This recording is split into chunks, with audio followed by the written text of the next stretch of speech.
राजनीतिक विश्लेषक निरंजन पोद्दार जी भी मेरे साथ में लगातार बने हुए हैं। निरंजन जी, दिल्ली को अब आप आगे किस तरह से देख रहे हैं, क्योंकि वादे बड़े हैं, दावे बड़े हैं, और जो दावे चल रहे हैं, जो दावे किए गए हैं, वो फ्री रेवड़ी कल्चर जो दिल्ली में देखने को मिलता है उसी की तर्ज पर बीजेपी की ओर से किए गए हैं, जिसकी बीजेपी खिलाफत करती हुई भी नजर आ रही थी। तो यमुना सफाई को लेकर के बात हो रही है, यमुना आरती भी हो रही है, चलिए ठीक है, आप इसको इवेंट कह लीजिए, कुछ भी कह लीजिए, ठीक है, लेकिन काम तो करना पड़ेगा। केवल यमुना में मशीनें चलाने से नहीं होगा। बड़े बड़े नाले गिरते हैं, 122 नाले गिरते हैं उसमें, साथ ही साथ में बड़े नालों की संख्या भी करीब 30 के करीब है इसमें। और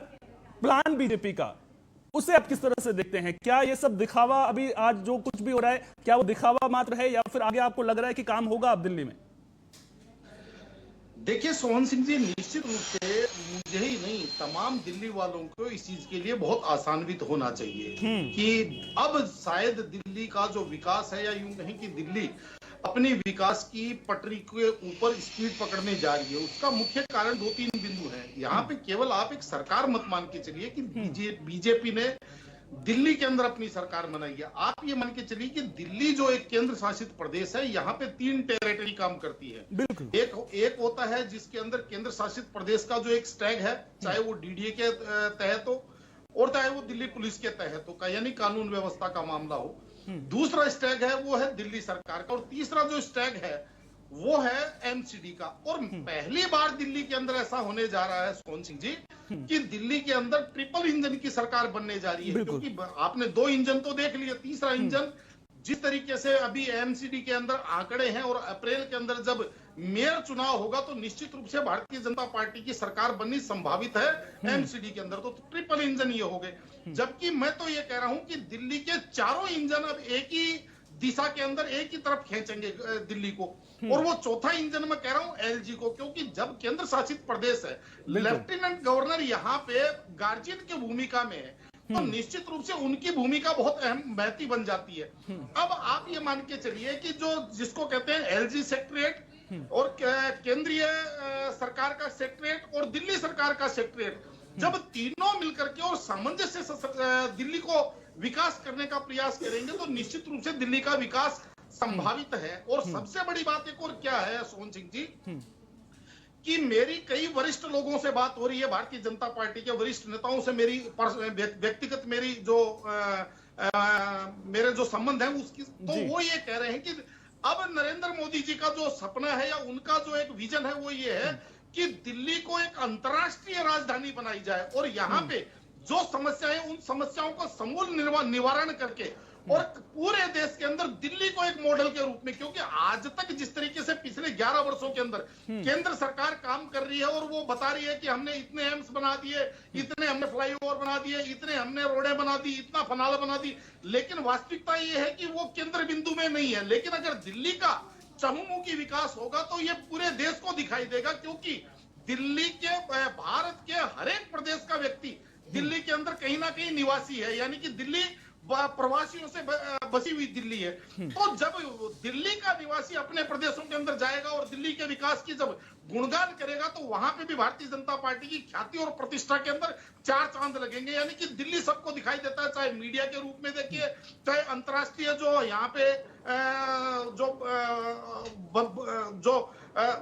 विदेशों के जो दूतावास बने हुए उस हिसाब से देख लीजिए। तो कहने का तात्पर्य है कि भारतीय जनता पार्टी अब सही मायने में दिल्ली को एक दिल्ली मॉडल बनाएगी। और रही बात देखिए इसके अंदर हम किंतु परंतु की बात करें तो मुझे एक चीज समझ में नहीं आती कि आज तक देखिए, मैं बार बार एक बात कह रहा हूं, जिस तरीके से अरविंद केजरीवाल जी ने दिल्ली में सरकार बनाई, निश्चित रूप से उनकी हो सकता है बहुत अच्छी उनकी मंशा रही होगी, लेकिन वास्तविकता ये है कि देश भारत एक फेडरल देश है, और यहाँ पे आपने देखा होगा अभी हेमंत सोरेन कहीं ना कहीं भारतीय जनता पार्टी के साथ उसी तरीके की जो जिसको कहते हैं विरोध की राजनीति थी, लेकिन जैसी सरकार बनी झारखंड के अंदर उतने विरोध के बावजूद हेमंत सोरेन आकर के नरेंद्र मोदी जी को गुलदस्ता दे दिया, अमित शाह जी से मुलाकात कर कहीं ना कहीं उन्होंने उस जो एक ठहराव सा था उसको वो बर्फ को इन्होंने पिघलाया। चाहे उमर अब्दुल्ला को देख लीजिए, जिस तरीके से उन्होंने प्रधानमंत्री जी की वो भी विरोध विरोध की राजनीति कर रहे थे, लेकिन सरकार बनने के बाद में प्रधानमंत्री जी की भूरी भूरी प्रशंसा करके कहीं ना कहीं जो जमी हुई बर्फ थी उसको कहीं ना कहीं, लेकिन यहाँ पे क्या हुआ, आम आदमी पार्टी की जो ये सबसे बड़ी कमी मैं मानता हूं कि सरकार बनने के बाद में भी अपने जो जिसको कहते हैं केंद्र की सरकार के साथ सदा लड़ाई और सदा जिसको कहते हैं तीखापन, या यूं कहें कि इतना तीखापन की कहीं कहीं पे भी वार्तालाप के अंदर भी, जब हम देख रहे थे कोरोना काल के अंदर जब प्रधानमंत्री जी ऑनलाइन मीटिंगें ले रहे थे उस समय भी अरविंद केजरीवाल जी की कहीं ना कहीं एक नीति या नियत ऐसी थी कि उनको कहीं नीचा दिखाया जाए। आपने देखा होगा एक वीडियो वायरल हुआ था जिसके अंदर वो यूं कुर्सी के ऊपर लेट करके और उबासी ले रहे हैं प्रधानमंत्री जी के बोलते टाइम ऐसे दिखा रहे हैं कि जैसे मैं बोर हो गया। तो कहने का तात्पर्य यही है कि जो वैमनस्य की राजनीति है कहीं ना कहीं प्रदेश के विकास में भी बाधक होती है, और जिसके परिणाम आज दिल्ली के सामने सबको, मेरा तो ये मानना है कि जो दिल्ली का आज परिणाम आया है, जिस तरीके से भारतीय जनता पार्टी को 27 साल बाद में बम्पर बहुमत मिला है, उसके अंदर प्रमुख कारण ये जो जिस तरीके से जो ठीक है, जो वैमनस्य की भावना है उससे ऊपर उठना होगा, आप ये कहना चाह रहे हैं। रंजन पोद्दार जी, क्या आपको भी लग रहा है कि आम आदमी पार्टी लूप में अटकी हुई है? सरकारी तंत्र को लेकर के लगातार आरोप लगाए जा रहे हैं। साथ ही बहुत कम समय है शब्द, आम आदमी पार्टी का भविष्य आपको क्या नजर आ रहा है? दिल्ली के बाद पंजाब को लेकर के भी बीजेपी दावे कर रही है। देखिए सोहन सिंह जी, पंजाब का परिणाम आपको दिखाई नहीं दे रहा। 2024 के अंदर लोकसभा चुनाव के अंदर जब आम आदमी पार्टी और कांग्रेस के बीच में पंजाब को लेकर के गठबंधन की बात चली थी, आम आदमी पार्टी ने बड़ी घमंड से कहा कि नहीं, पंजाब में हम लोग गठबंधन नहीं करेंगे, हम केवल दिल्ली के लिए गठबंधन करेंगे। और उसके बाद में परिणाम क्या आया? 12 में से केवल 3 सीटें आई ना पंजाब के अंदर, यानी कि वहां पे कांग्रेस के मुकाबले आम आदमी पार्टी को जनता ने नकार दिया था लोकसभा। यानी कि कहने का तात्पर्य ये है कि पंजाब की जो सरकार चल रही है वो भी ऑटो फ्लाइट मोड पे चल रही है। वहां पे भी वो मुख्यमंत्री की स्थिति है कि मस्त राम मस्ती में आग लगे चाहे बस्ती में। जिस तरीके से वहां पे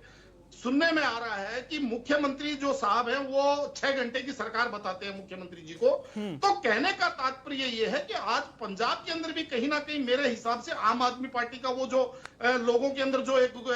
उम्मीद थी या लोगों के अंदर एक आशा थी, वो कहीं ना कहीं धूल दूसरी हुई। इसका परिणाम 2024 के लोकसभा चुनाव बता चुके हैं। ठीक है सर। और रही बात, अब ये कह रहे हैं कि हम वहां लड़ने जाएंगे, हम वहां,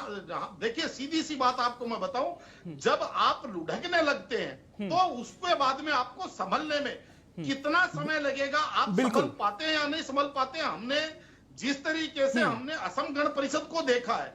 ऐसे ही असम गण परिषद 2003 के अंदर हाईलाइट हुई थी, एक छात्र आंदोलन से निकले और प्रफुल्ल कुमार महंत वहां पे बड़ा बहुमत लेकर के मुख्यमंत्री बने। लेकिन वास्तविकता ये है, बस फर्क ये है कि वो 5 साल चले, आप 10 साल चल गए। ठीक है, मैं समझ गया कि